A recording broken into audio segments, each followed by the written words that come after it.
Today we're going to look at user input and casting. Before we start, I want you to just have a look at these five pieces of data and try and identify which data type they are. I'll pause for a second and give you a chance, and then I'll run through the answers. So the first one is a string. It's all text. It's alphanumeric. We can store that as a string. Number two is a whole number, so it'd be integer would be the most appropriate, but you could store it as a string as well. Number three is actually a string, although it's a combination of letters and numbers. The only way that we'd be able to store that in Python would be as a string. Number four, the most appropriate data type would be a float. Again, you could store it as a string, but we'll assume as it's a number of 2.1 that a float would be the most appropriate. And number five, not a string. This time we're storing this as a Boolean, although again, it could technically be stored as a string. So again, following on from our previous lessons where we've been looking at variables, constants, operators, inputs, outputs, and assignments, we're focusing specifically on inputs. Again, we're looking to develop our skills of using high-level languages, understanding some of the techniques, although we won't be using any of the operators today. First of all then, so user input. Now user input is what allows us as users to put data into our programs, or for the people that are using our programs. And it's quite straightforward. And you can see in this example of code here that we've got our variable name, and it says equals input, and then in brackets we've got a string that says enter your name. And this will prompt the user. So enter your name would get printed on the screen. The person using the program would then enter some data. The data that they enter would get stored in the variable called name, and then this will be printed on the screen. Nothing more complex than that. Quite straightforward. You can use multiple input statements and have multiple print statements, and you can do some quite interesting things with this. It's worth commenting that any form of user input in Python will be default or stored as a string by default. This means that if you want a user to input a number and you ask them to enter a number, you need to consider how you might actually get that to be converted into a number. Because as I say, it's defaulted to a string, which means it be stored as its sort of raw text values. And we can do this using casting.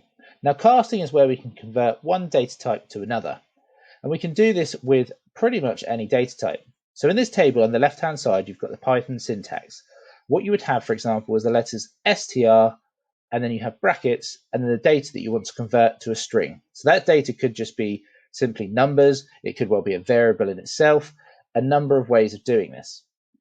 If you want to convert into integers, remembering that integers are whole numbers, you would have int, and then in brackets, your data.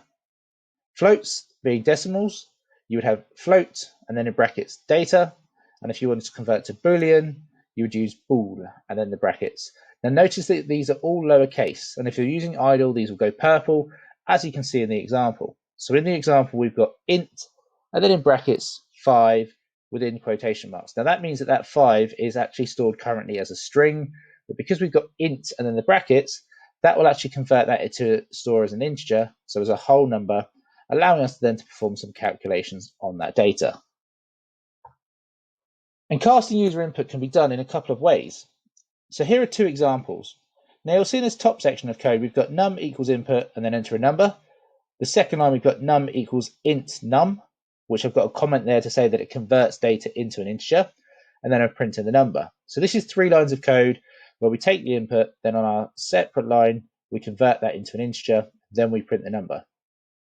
We can do that all in one statement, as you can see on the bottom 2 lines of code.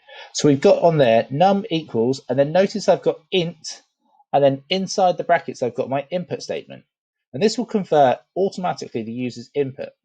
Now it may well be that obviously in this first example where you've got num equals int num, that might be something that you use partway through your program. So it's worthwhile noting that you can convert variables data types separately, but equally it's quite efficient to do this at the point where the user inputs the data.